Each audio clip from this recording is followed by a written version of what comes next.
இப்போ செகண்ட் லெசனில் கரண்ட் எலக்ட்ரிசிட்டியை பார்த்துட்ருக்கோம். மின்னோட்டவியல் இரண்டாவது அலகு மின்னோட்டவியலில் பார்த்துட்ருக்கோம். அதில் அன்றைக்கி கிர்ச்சாஃப் லா பார்த்தோம். போன வகுப்பில் பார்த்தோம்னா கிர்ச்சாஃப் லா எத்தனை லா இருக்குது தம்பி? காட் 2 லா இருக்குங்க இல்லையா? காட் ஒன்று என்னப்பா? ஃபர்ஸ்ட் லா என்ன சொல்லுது? மின்னோட்ட விதிங்களா? வெரி குட், மின்னோட்ட விதி. Current law. செகண்ட் ஒன் மின்னழுத்த விதிங்களா? வெரி குட், மின்னழுத்த விதி. வோல்டேஜ் லான்னு சொல்லுங்க. ஏற்கனவே பார்த்தது தான் நீங்கள். ஃபர்ஸ்ட்ல என்ன சொல்லணும் தெரியும் நமக்கு. இந்த algebraic sum of the current meet at any junction is equal to 0. எந்த ஒரு சந்திப்பிலும் சந்திக்கின்ற மின்னோட்டங்களின் குறியியல் கூட்டுத்தொகை சூழின்னு தெரியும். ஏற்கனவே பார்த்துருக்கோம் இல்லைங்களா? அதுதான் அதில் அப்ளை பண்ணுறோம். இப்போ இந்த கிர்ச்சாஃப் லா அப்ளை பண்ண சொல்லியிருக்கிறோம். ஓம்ஸ் லா வந்துட்டு சிம்பிள் சர்க்யூட் மட்டும் தான் பயன்படுத்துவோம். கிர்ச்சாஃப் லா எதுக்கு யூஸ் பண்ணுறோம்னாக்கா காம்ப்ளிகேட் சர்க்யூட்டுக்கு யூஸ் பண்ணுறோம். ஓகேங்களா? இப்போ செகண்ட்ல என்ன சொல்லுன்னு தெரியும் உனக்கு? Voltage law. வோல்டேஜ்னு சொன்ன உடனே யாராவது வருவங்களுக்கு current and resistance. Very good, current and resistance. அது செகண்ட்ல பார்த்தீங்கன்னா க்ளோஸ்டு பாத். ஓகேங்களா? அப்போ அது 2 லாவும் இங்கே அப்ளை பண்ண போகிறோம். எங்கே அப்ளை பண்ண போகிறீங்க? வீட்ஸ்டோன் சமண சுற்றில் பயன்படுத்த போகிறோம். வீட்ஸ்டோன் பிரிட்ஜில் பயன்படுத்த போகிறோம். We applied the Kirchhoff first and second law in the Wheatstone சமண சுற்று, வீட்ஸ்டோன் பிரிட்ஜில் பயன்படுத்துகிறோம். அதாவது best application of the Kirchhoff law is the Wheatstone bridge. அந்த வீட்ஸ்டோன் சமண சுற்று எதுக்கு பயன்படுத்துறோம்னாக்கா கிர்ச்சாஃப் லா பயன்படுத்துறீங்களா? முதல் விதி, 2வது விதி. அது 2 விதிக்கு பயன்பாடு யாருன்னா வீட்ஸ்டோன் சமண சுற்றுன்னு சொல்கிறோம். இது எதுக்கு சார் யூஸ் பண்ணுறீங்க? யார் சார் பயன்படுத்துறீங்க அப்படின்னு கேட்குறீங்க. Very good. இப்போ இங்க நல்லா பார்க்குறீங்கன்னாக்கா இங்கே மின் தடைகள் இருக்கும். மின் தடைகள். இப்போ உனக்கு மொத்தம் 4 மின் தடைங்க பயன்படுத்த போகிறோம். அப்போ தெரிந்த மின் தடையிலிருந்து தெரியாத மின் தடையை நம்ம கண்டுபிடிக்கலாம். We find the unknown resistance. We find the unknown resistance by the Wheatstone சமண சுற்று, வீட்ஸ்டோன் பிரிட்ஜில் பயன்படுத்தும். ஓகேங்களா? சார் இப்போ இந்த வீட்ஸ்டோன் சமண சுற்றில் என்னென்ன இருக்குது, வீட்ஸ்டோன் பிரிட்ஜில் என்ன இருக்குன்னு பார்க்க போகிறோம். இது சிம்பிள் சைக்கிள் பயப்படாங்க, ஒன்று சிம்பிளாக தான் இருக்கும். இதில் 4 ரெசிஸ்டன்ஸை யூஸ் பண்ணுறோம். 4 ரெசிஸ்டன்ஸ் இருக்குது. ஓகேங்களா? அதாவது P, Q, R, S எத்தனை இருக்குங்க? 4 ரெசிஸ்டன்ஸ் இருக்குது. P, Q, R, S. ஓகேங்களா? இப்போ இது எப்படி பார்த்து அமைஞ்சிருக்கனாக்கா க்ளோஸ்டு பாத், அதாவது மூடிய சுற்று அமைச்சிருக்கோம். எதை? P, Q, R, S மூடி சுற்று அமைச்சிருக்கோம். அதில் மொத்தம் 4 பாயிண்ட் பாருங்க. A, B, C, D இருக்கு. இப்போ அந்த ஏயும் சியும் எதோட லிங்க் பண்றோம்னாக்கா கண்டக்ட் வித் பேட்டரி EMF ன்னு சொல்லுவாங்க. அப்போ மின்னியக்கு விசை E உடைய பேட்டரியில எதை இணைக்கிறோம்னாக்கா ஏயும் சி இணைச்சிட்டோம். இந்த பி டி இருக்கு பாருங்க, BD. இந்த பிக்கு டிக்கு நடுப்புற யாரை வைக்கிறோம்னாக்கா கல்வனோமீட்டர். The galvanometer connected between the B and D.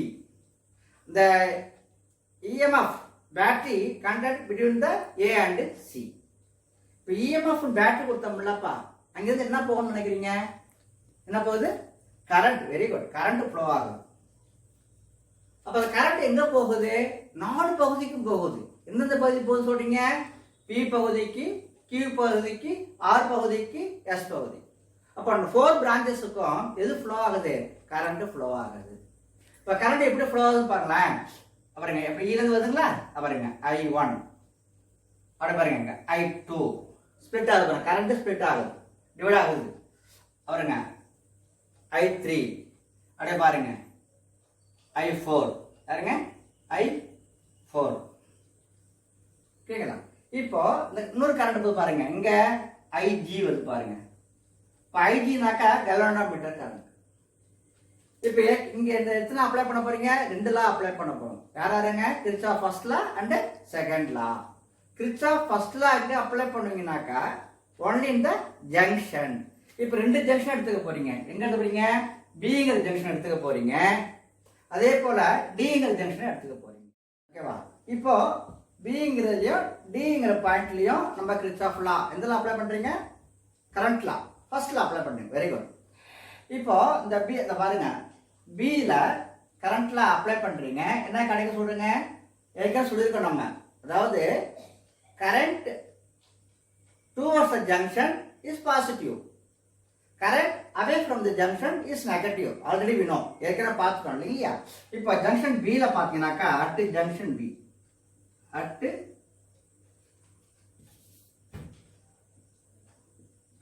junction B ல பார்க்குறீங்க. கரண்ட் பாருங்க towards the junction யாரும் உங்களுக்கு I1, இது away from the junction என்ன பண்ணணும்? மைனஸ் IG, I3 என்ன போடுங்க? Minus IG. ஏன் I3? ஏன் away from the junction I3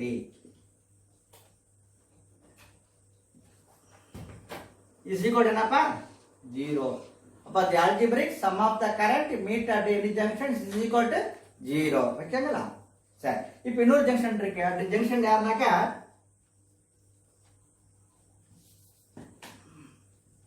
at junction D, at junction D. இப்போ ஜங்ஷன்ல பாருங்க கரண்ட் எங்க ஃப்ளோ ஆகுது? I2 ஃப்ளோ ஆகுதுங்களா? towards the junction IG, towards the junction away from the junction உங்களுக்கு I4. அப்ப எது பாருங்க I2 plus IG minus I4 is equal to 0. இது ரெண்டுமே ஃபர்ஸ்ட்ல அப்ளை பண்ணிட்டீங்க, கரண்ட்ல அப்ளை பண்ணிட்டீங்க. ரெண்டு ஜங்ஷன்ல யாருங்க? B and D. ஓகேவா? செகண்ட்ல அப்ளை பண்ண போறீங்க, வோல்டேஜ்ல அப்ளை பண்ண போறீங்க. வோல்டேஜ்ல அப்ளை பண்ணும்போது க்ளோஸ்டு பாத். ஓகேங்களா? Closed path. இப்போ ரெண்டு க்ளோஸ்டு பாத் எடுத்துக்க போறீங்க. ஒன்னு A B D A ன்னு எடுத்துக்க போறீங்க ஃபர்ஸ்ட். அதுக்கு அப்புறம் A B C D ன்னு எடுத்துக்க போறீங்க. ரெண்டு க்ளோஸ்டு பாத் எடுத்துக்கீங்க. ஃபர்ஸ்ட் யாருங்க? Closed path A B D A ல பாக்குறோம். இதுல நம்ம செகண்ட்ல என்ன சொல்றாங்கனாக்கா product of the current and resistance. ஓகேங்களா? Current and resistance. இப்போ நான் போட போறேன், எது பிளஸ் எது மைனஸ் நீங்க தான் சொல்லணும். ஓகேவா? சரி, இங்க கரண்ட் எவ்வளவுங்க? I1, ரெசிஸ்டன்ஸ் இருக்கு P, இங்க கரண்ட் எவ்வளவு? IG, resistance G. இந்த ஏரியா மட்டும் பார்க்கணும். கரண்ட் யார் உங்களுக்கு? I2, ரெசிஸ்டன்ஸ் யார் உங்களுக்கு? S. இப்போ மைனஸ் பிளஸ் எப்படி போறது சார்? ஒண்ணுல பயப்படாதீங்க. கிளாக் எது சொல்லிருக்கோம்? கிளாக் வைஸ் டைரக்ஷன் போட்டா பிளஸ், ஆன்டி கிளாக் டைரக்ஷன் போச்சுனாக்கா மைனஸ். அப்படியே பாருங்க, இது அப்படியே நாங்க கிளாக் வைஸ்ங்களா, இது யார் உங்களுக்கு? Anticlockwise. இப்போ இது பிளஸ் ஆயிடுது, இது நான் உங்களுக்கு பிளஸ் ஆயிடுது, இது நான் உங்களுக்கு மைனஸ் ஆயிடுச்சு. ஈக்குவல் யார் உங்களுக்கு? 0 மைனஸ். ஓகேங்களா? இதுதான் கிளாக் வைஸ் டைரக்ஷன் வந்தாக்கா பிளஸ், ஆன்டி கிளாக் போச்சுனாக்கா மைனஸ். அப்ப I1B plus IGG minus I2S is equal டாங்க 0. அடுத்து க்ளோஸ் பாத்துக்கு போறீங்க. எதாங்க? ABCD, ABCDA. இல்ல இந்த அப்ளை பண்ண போறீங்க வோல்டேஜ் லா. ஓகேங்களா? சரி, இப்போ இதெல்லாம் சொல்லுங்க பாப்போம். இது யாருங்க? I1P போட்டீங்க. இங்க யாருங்க? I3Q போடுறீங்க, I3Q போடுறீங்க. இங்க யாருங்க? I4R போடுறீங்க. இங்க I2S போடுறீங்க. நீ சொல்லு தம்பி, இங்க I1P பிளஸ் மைனஸா? பிளஸ். Y ना clockwise direction. Very good. Plus plus line I3 க்கு எப்படி போடலாம்? நீ சொல்லுப்பா. மைனஸா? எப்படி?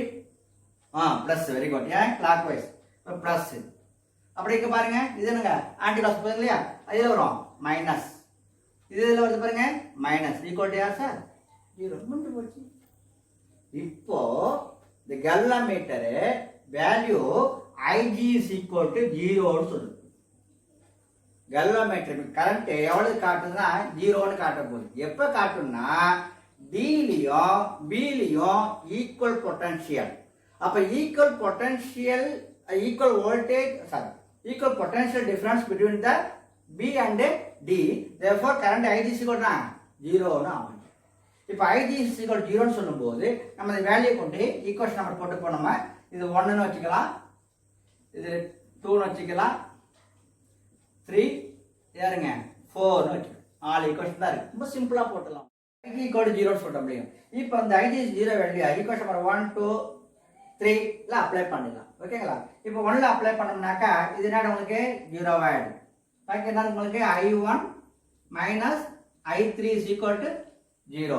So therefore I1 is equal to என்ன உங்களுக்கு I3 னு. அவ்வளவுதான். இங்கே அப்ளை பண்ணாக்க இது என்ன உங்களுக்கு 0 ஆயிடும். அப்ப therefore I2 minus I4 is equal to 0. என்ன ஆயிடும் உங்களுக்கு I2 is equal to I4 னு. ஓகேங்களா? சரி, இந்த தேர்ட் ஈக்குவேஷன் அப்ளை பண்றோம். இது என்ன உங்களுக்கு 0 ஆயிடும். அப்ப therefore I1P minus I2S is equal to 0. Therefore I1P is equal to I2S. ஓகேங்களா? இப்போ இந்த வேல்யூ அப்படியே என்ன பண்றோம்னாக்கா ஃபோர்த் ஈக்குவேஷன் அப்ளை பண்ண போறோம். இந்த I1 க்கு பதிலா யாரை போடலாம் I3 போடலாம், I2 க்கு பதிலா யாரை போடலாம் I4. ரைட், இப்படி எனிவே இப்படி போட்டுக்கலாம் நம்ம. இப்போ எங்க அப்ளை பண்ண போறோம்னாக்கா ஏன்னா இங்க யார் இருக்காங்க I1 இருக்குல்ல, இங்க யார் இருக்கு I2 இருக்கு.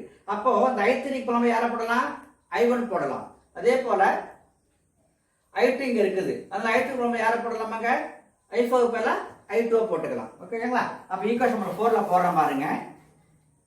இங்க I1P இருக்குது இல்லையா, I1P இருக்குது. அடுத்து இங்க I3 பதிலா யாரை போடலாம் I1 போடலாமா, I3 பதிலா யாரை போடலாம் I1Q. ஓகேவா? மைனஸ் I4 பதிலா யாரை போடலாம் I2R minus I2S is equal to 0 னு சொல்றோம்.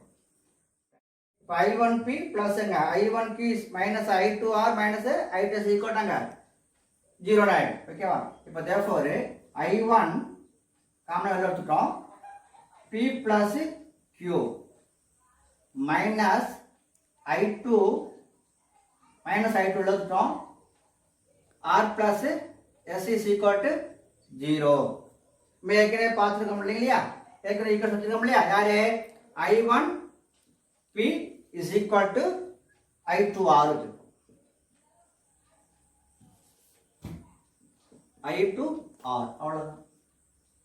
is equal to 0 தானே உங்களுக்கு. இப்போ அந்த நம்பர் முன்னாடி பிளஸ் ஆயிடுமா. அப்ப therefore I1P plus Q is equal to I2R plus S. சரிங்களா? இப்போ இந்த ஈக்குவேஷன்ல இருந்து இந்த ஈக்குவேஷன் நாங்க டிவிஷன் பண்ணிடலாம். பண்ணிடுவோமா? அதாவது